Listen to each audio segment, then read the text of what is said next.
Guys, welcome to reuse world.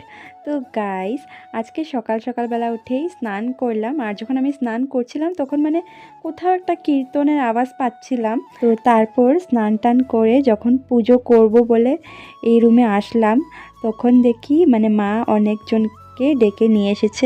ওরা কীর্তন করছিল, আমাদের সিঁড়ির থেকেই ওরা চলে যাচ্ছিলো। তবে মা ওদেরকে ডেকে নিয়ে এসেছে আর বলছিল যে আমাদের ঘরে একটু কীর্তন করে যাও। তো তারপর ওরা আসার পর গোপালকে কুলে নিলাম, বসালাম, চন্দনের ফোঁটা পরালাম, ফুল দিলাম।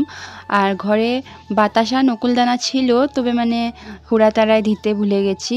আর জানো তো, অন্যদিন আমার হাজব্যান্ড একটু লেট করে ঘুম থেকে ওঠে, যখন আমি স্নান করে পুজো দিয়ে নিই তখন ওঠে।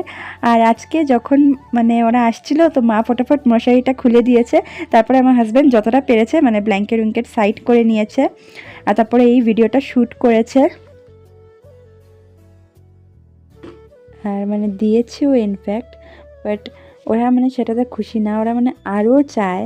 তো সেটাই ভালো লাগলো না আর কি, বাকি সব ঠিকই ছিল। আর প্রণাম করার পর তো দক্ষিণা দিতে হয়।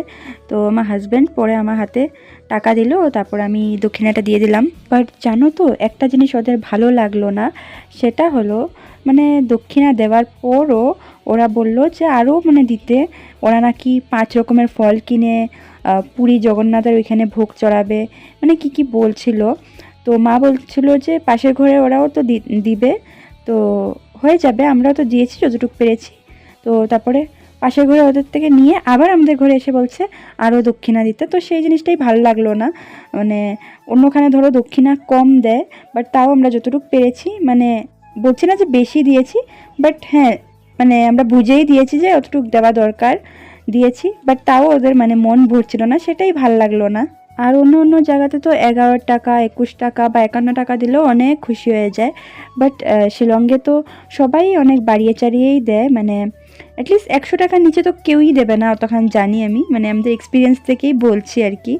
তো আমরাও সেই হিসাবে বাড়িয়েই দিয়েছি, বাট তাও ওদের মন ভরেনি। কি বলবো, পাশের ঘরে ওদের থেকেও বারবার চাইছিল। ওরা 500 টাকা দিয়েছে, তারপরেও আবার ওদের থেকে চাইছিল। তো আর কি বলবো বলো, ওরা নবদ্বীপ থেকে এসেছিল।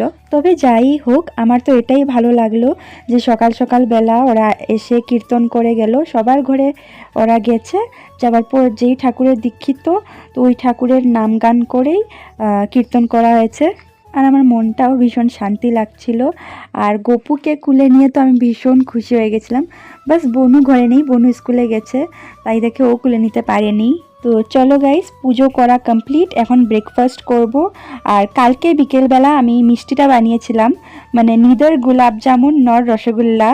তো জানি না এটার নাম কি, নিজে বানিয়ে নিজেই বুঝতে পারছি না যে এটার নামটা কি দেব। তো কি নাম দিলে ভালো হয় তোমরা কমেন্ট করে জানিও। আর এই মিষ্টির রেসিপিটা ঘরে সবারই ভালো লেগেছে। আর তোমরাও যদি চাও আমি এই রেসিপিটা শেয়ার করি অন্য একটা ভিডিওতে, তাহলে কমেন্ট করে জানিও। খুবই ইজি আর খুবই কম টাইমে এই রেসিপিটা বানিয়ে নিতে পারবে, একদম দোকানের মতন খেতে হয়। তো গাইস, আমার হাজব্যান্ড লাঞ্চ করতে এসেছিল। তো লাঞ্চ করার পর আমরা দুজন রেডি হলাম। তো এখন যাচ্ছি একটা কাজের জন্য। আর গাইস, শিলংয়ে রাস্তার সাইডেই অনেক রকমের দোকান নিয়ে বসে মানুষ। তো মার্কেটে না গেলেও হয় মাঝে মাঝে। দেখো এইদিকে আছে ফুলের গাছ, তারপরে এই যে দেখো কাপড়ের দোকান এই সাইডেও আছে, তারপর ওই সাইডেও আছে। আর এখানে একটা বড় বিল্ডিং বানাচ্ছে, জানি না এটাতে কি খুলবে ওরা। আর এই যে দেখো পর্দার কাপড় আছে, তারপরে এই যে দেখো জুয়েলারিস আছে।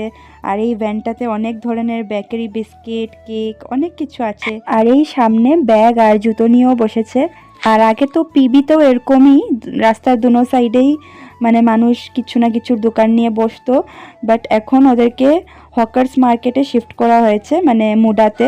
আর ওদেরকে শিফট করার পর থেকে এই রাস্তাটা অনেকই বড় লাগছে, কেন কি আগে তো এইদিকে গাড়িও আসতো, মানুষেরও ভিড় লেগে যেত, আবার সাইডে দোকানও হতো। আর রথের সময় তো বেশি ভিড় লাগতো, বাট এখন রাস্তাটা ভীষণ বড় লাগছে। আর এই যে এই আঙ্কেলটা এখানে সবসময় গিটার বাজিয়ে গান গেতে থাকে। তো গাইস, এখন আমরা যাচ্ছি একটা ফোনের দোকানে, তো ফোন দেখার জন্য। জানি না আজকে কিনবো কি না, যদি কিনি তাহলে তোমাদেরকে দেখাবো।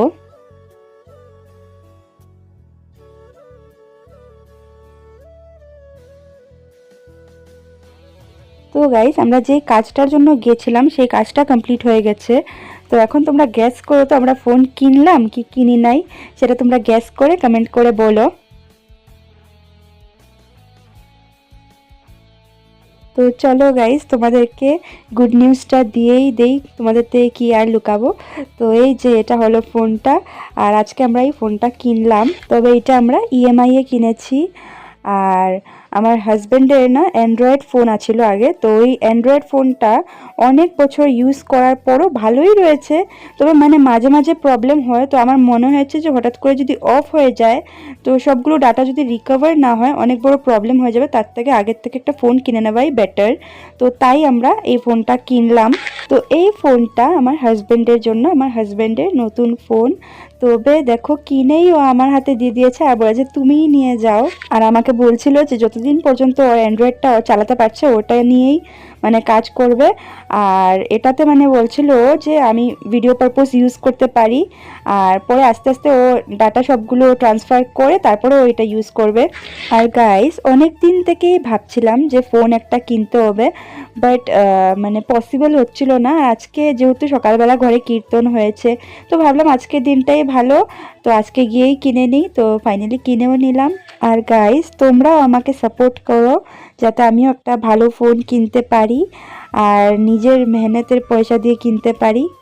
কেন কি নিজে কষ্ট করে পয়সা জমিয়ে কিছু কিনলে না, মানে সেটার শান্তিটাই আলাদা, সেটার খুশিটাই আলাদা হয় যে আমি নিজের পায়ে দাঁড়িয়ে করেছি, এরকম ফিল হয়। এমনিতে আমার কাছে যা যা আছে সেটা দিয়ে কাজ তো চলেই যায়, বাট তারপরেও আমি চাইছি সব কিছু একটু প্রফেশনালভাবে করতে।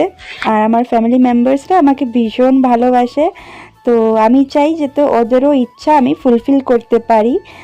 তাই তোমরা আমাকে প্লিজ সাপোর্ট করো। তো আমার এই ব্লগটা কেমন লাগলো কমেন্ট করে জানিও, আর দেখা হবে তোমাদের সাথে নেক্সট ভিডিওতে। বাই।